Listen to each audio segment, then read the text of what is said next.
All right, Allison, we're going to go over your running gait analysis. I'll email you this form as well so you can share with Mike.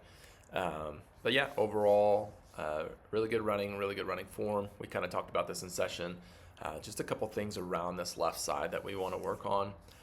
Right side's pretty darn good, but let's just kind of go over this. Again, I'll email you this form so you can kind of go through it with me.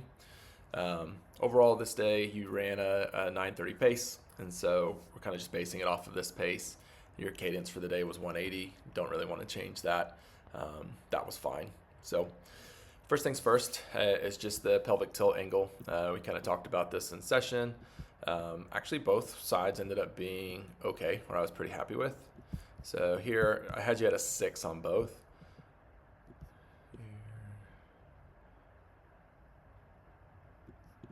And you can kind of see. So we're 6 on this side. And again, this is when your left side's in mid stance, and then on your right side,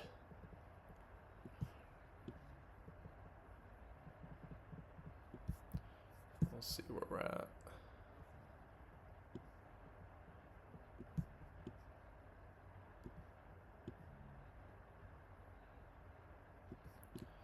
In this frame, we're at a 5, but I took a couple and they were around 6, 5, 7. So all in all, pretty good.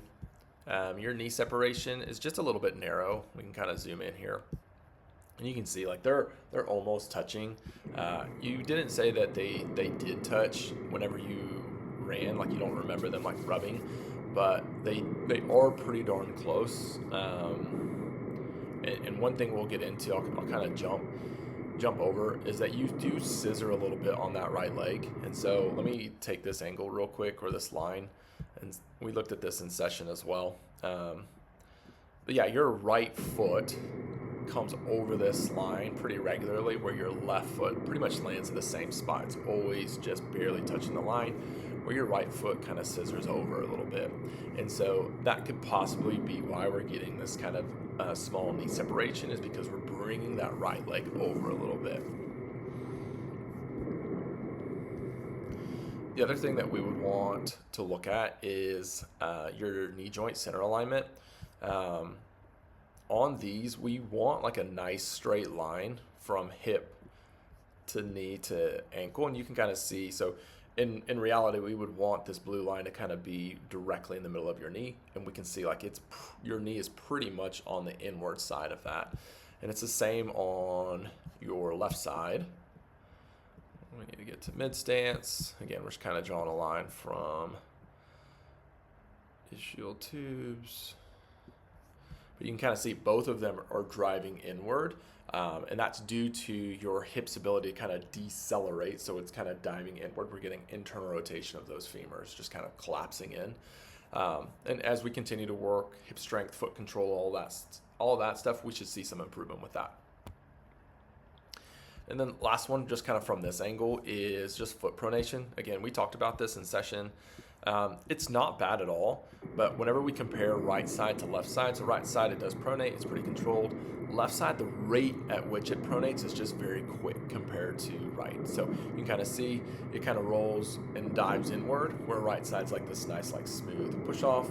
Left side's pretty quick. And we talked about when the left side does that, it's going to dictate how that left hip can load. If it does it too quickly, there's no way the hip's going to be able to load or keep up with it. So it pretty much just kind of turns off the signal for that hip to load.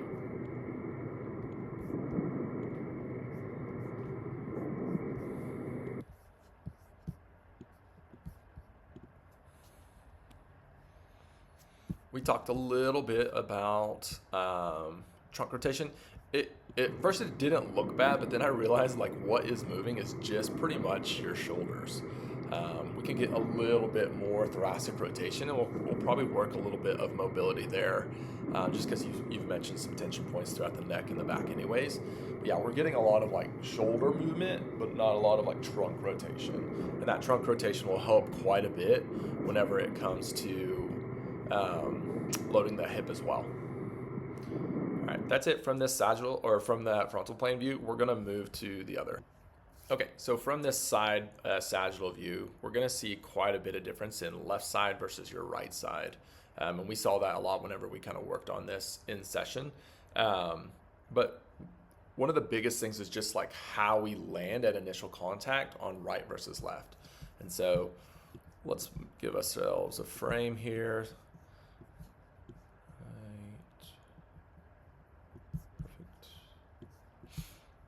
I do apologize for the water machine. I can get everything I need to get. It just does make it slightly harder for us to kind of see what we want to see.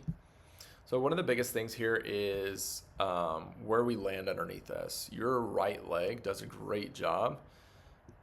That foot is touching that line. We want you directly under. The more we can get you underneath you, usually the better.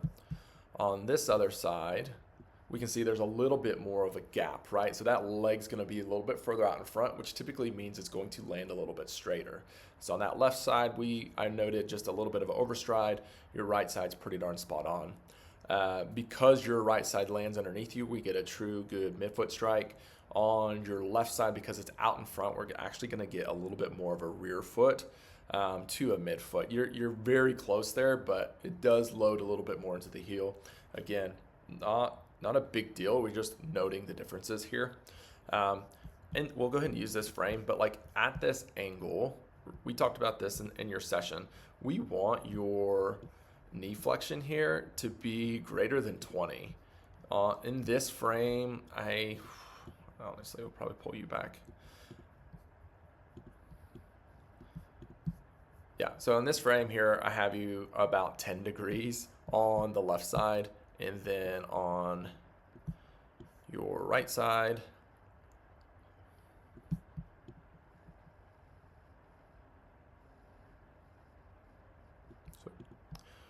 I have you at 17 degrees. And so quite a bit of difference. Again, we talked about like the importance of shock absorption, how we land and load. The more we can kind of like spring down into it, the more shock absorption, where the more straight our leg is, the more rigid we're going to be. And that, I believe, is what's causing a lot of tension in this left hamstring. On top of the fact that we aren't able to really load glute well just yet, but we're going to get there. But yeah, so here, one of the biggest things is just like a little bit of overstride on left, a little bit straighter leg. That's going to cause some issues for us. And your right side has a little bit of room for improvement, but overall it's not bad. I'm just going to let these kind of run. The other thing that you noted in session whenever you were looking at it is just like the way the legs take load. So we can see on your right side, good muscle loading occurs. On your left side, like we don't get as much activation occurring. And so that's something good that you noted, that it's like, hey, we need to get these muscles a little bit more involved for the shock absorption side of things, because it even visually looks different from a muscle side. The other thing is your mid stance. Again, mid stance was fine, just as far as like how much knee flexion that you're getting. That was perfect. The only thing that I would want us to kind of improve on is, oh my word, sometimes, there it goes, is maybe a little bit of dorsiflexion. So you didn't have adequate. So what they're looking for here whenever we do these is they want at mid stance for your knee to be out in front of your toe.